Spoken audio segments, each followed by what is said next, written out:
So, in paying attention to a lived moment of inquiry, you might notice that particular methods of research may be more useful than others. So, if we're noticing and thinking with the movement of fabric, for example, there might be particular methods that enhance the lived experience of this phenomenon.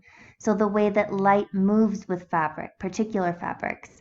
Um, as children enacted movements with the river here in Cuenca, we used fabric to speak the river, sliding sort of in a slippery way over rocks, the light bouncing off in ways which correspond to the brightness of the intense sun that we often had here in the afternoon, that collides with moving water to gesture towards something. So in our living inquiry assignments, intention, think about intention of your choice of methods, how a particular method might be brought into dialogue with the qualities of the phenomenon. So consider what it is that you're choosing to pay attention to here and how you might enhance this lived experience through perhaps photography, through your writing, or through videography, appreciating that each of these methods brings something specific and might illuminate particular qualities. So you can think about how these methods might work in relation to your inquiry to generate something that this specific event calls for, to create an experience with dimension and complexity. So for example, again, photography gives me the ability to get extremely close, to look with intimacy, looking with the material and illuminating its structures. I can move with my camera or even subtly edit photos to enhance the qualities that I'm noticing in a way that echoes the essence of a lived phenomenon and perhaps the vibrancies to its dimension, new ways of paying attention that I hadn't considered before. So in this way, photos are particularly impactful in enhancing the pedagogical momentum of an inquiry with children or with others, and the depth of attunement within that moment. So to get inside something and to get to know something in this moment in new ways. And that's a methodological proposition that photography offers. Photography, again, can be very intimate in that you tune into a still image and those tiny details of something become magnified and realized with new dimension. And this can bring out new details to life in a different way. And while photography offers you that kind of intimacy, video allows for different ways of sensing movement, opportunities to experiment with how movement is enacted, how it performs. It's similar to photography in that we can experiment with various angles, positions, selecting particular orientations and seeing, but we have other methods of experimentation here. We can play with speed, time, slowing down the video, or perhaps speeding it up to illuminate something of interest. So in this video, I was able to speed up the movement of sea foam that was moving along the shoreline to better trace its pathways. I wanted to pay attention to its formations and how its movement shifted. So it moved extremely slowly, yet in playing with my video camera and its features, I was able to exaggerate sea foam movement and attend to it in different ways.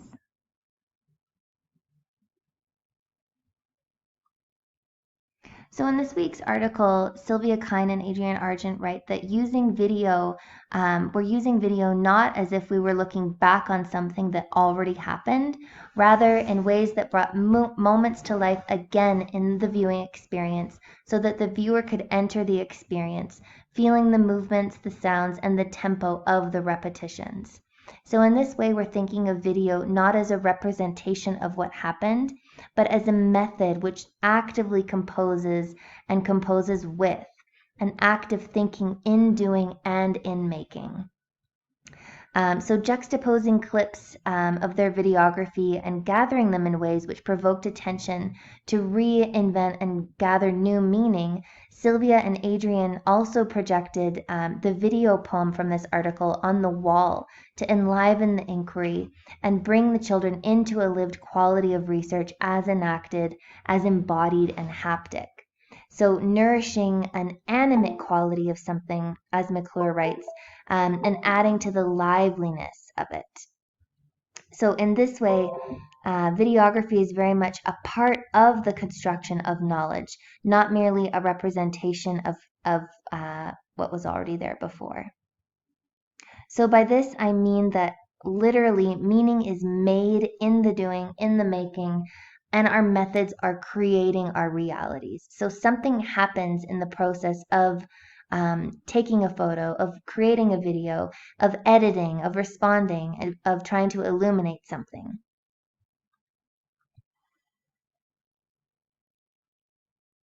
So there's sort of a constant making and unmaking in viewing and in creating and editing your videos, a folding and unfolding of worlds. And the moving image is in a perpetual flux. It's resistant to a single perspective. And Cooley offers us this quote that the mechanical eye is not merely transparent, not merely a transparent recorder of life's events. So thinking with video, this week I've posted a few links on eLearn from several different artists, video artists. So you can look at these links, watch the videos, and pay attention to the rhythms, repetitions, juxtaposition, audio, tone, and consider the provocation in this video. What is the artist trying to draw our attention to? So I've posted a short film called Figures by Tom Killingback. The artist speaks to his attention to everyday life in Hong Kong. And this video pays attention to how he's echoing the rhythms and configurations of the architecture of Hong Kong, the moving bodies in the space. So notice his choice of music, graphics, juxtapositions, repetitions, and tempos, and the lines that he creates through this video. I've also included a link to Ecuadorian artist Juana Cordova's work. So go to the page, the video page, and notice how she uses speeds and slownesses. So these two artists, these links have very different styles and interpretive methods of their lived experiences. And I'm not expecting your work to look like this, but I'm just hoping that in sharing these videos, you might find some inspiration from their experimental nature and play with your methods of research to provoke something new, to do something unfamiliar, and just use this as an opportunity to experiment with your methods. So these artists are both using videography as a method of reenacting something in a way that draws us into a concept, into a topic of inquiry. So though they're not coming right directly at it, they're asking us to pay attention to something through the poetics of their videography. In doing so, as you'll notice, the making of the video itself is an act of recreating meaning from an event. So the selection of footage, the arrangements, the making of the ensemble itself is a process of reconfiguring the event and making sense of the meaning. In some way, it's like analyzing your data. The processes and making of the video or film is research in its own right. It's research creation, as we'll be discussing more next week when we think about artography as a method. So it's an interpretive account of something lived in the world and a representing of it back to the world in a different way, so that what mattered in what happened is rendered visible and offered to the public sphere. So in our inquiries, in addition to our photos and videos, we're going to be composing pedagogical documentation. So that includes our videos, notes, photos, to look for moments that are interesting to us, that spark some kind of thought, that pull us into something. And Manning writes that pedagogical, not necessarily pedagogical documentation is what she's speaking to, but she writes about research creation as a practice that thinks. And we can think about pedagogical documentation also in this way, where we might consider meaning as an exposure that's never yet known, that proposes something to us, a process that attends to concepts in the making. So pedagogical documentation, as you've studied in other courses, is not a process of evaluation. It's a way of telling a story in some ways that's incomplete, that's sort of more of a sketch than a final outline. It doesn't follow necessarily a beginning, a middle, and an end, but invites a prolonged narrative that shifts and moves in multiple ways. It's more like a mapping. There's no ending of an inquiry project in this sense when we're thinking pedagogical documentation. It's meant to linger and move and reform into new forms. So there's a sense of becoming here, that it doesn't end with a tidy bow, but rather it should provoke us to think, to be affected by what it is that's proposed. So consider, what are we looking for in pedagogical documentation? We're not looking for answers, but more so we'll be gathering photos, videos of our processes, notations of our processes, which highlight particular areas of intensity, or what McClure says are moments that glow. So, revisiting our photos and videos to tentatively settle into moments that shimmer and that draw our attention in ways which produce new theorizations about our relations with this event. And Deleuze writes that something in the world forces us to think. So, when revisiting our documentations and revisiting the photos, something is proposed to us and something forces us to think more. So pedagogical documentation is not only a method for pedagogy, it's also a method of research. And it helps us to consider how processes of pedagogy and research are deeply intertwined and co-constitutive. They're co-compositional with each other. So acts of gathering moments and ideas, mapping them out, figuring them out, sketching your emerging propositions, and then returning to the lived experience again with what it is you'd like to propose. So your inquiry assignment is a small snapshot into this process.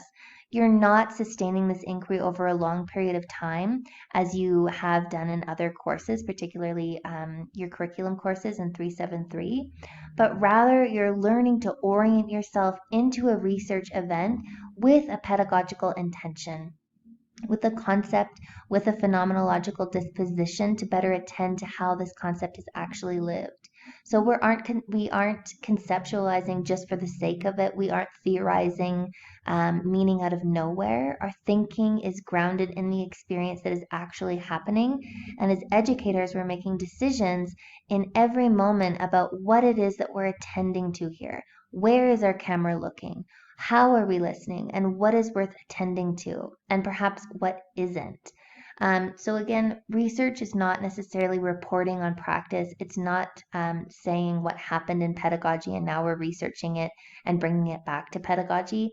But research is a search and research for meaning, understanding of what's going on in practice. It's already pedagogical. It has a particular view and an orientation. And it's a creative activity. It's an act of creation where something is generated, new knowledge or understanding. So in gathering traces in your inquiry assignments, that is like through your photos and notations and videos, consider, what are you noticing? What is being brought into view? What is inspiring or provocative? What are the momentums, pauses, or tensions of the inquiry telling you? What themes and metaphors are emerging here? And so your role as a teacher or researcher is to provoke and sustain an interest in something. And gathering these traces is going to make visible what it is that's curious, that ought to be sustained. So in this sense, research is lingering. It doesn't all of a sudden end at the end of inquiry. So we're slowing down, thickening moments of an attention to our relations with the event, tracing little encounters inside of it, and thinking about what it is that's provoking us. This dwelling with places and ideas puts into motion particular ways of knowing the world, and it's radically different than standing back, observing, and reporting back what happened. So living inquiry as research attends to the particular specificities of a phenomenon where meaning is not extracted or pulled out from for consumption, but it's composed with. It's creating some kind of reality. And as we think about pedagogical narration, it's important that we consider how methods create rather than reflect.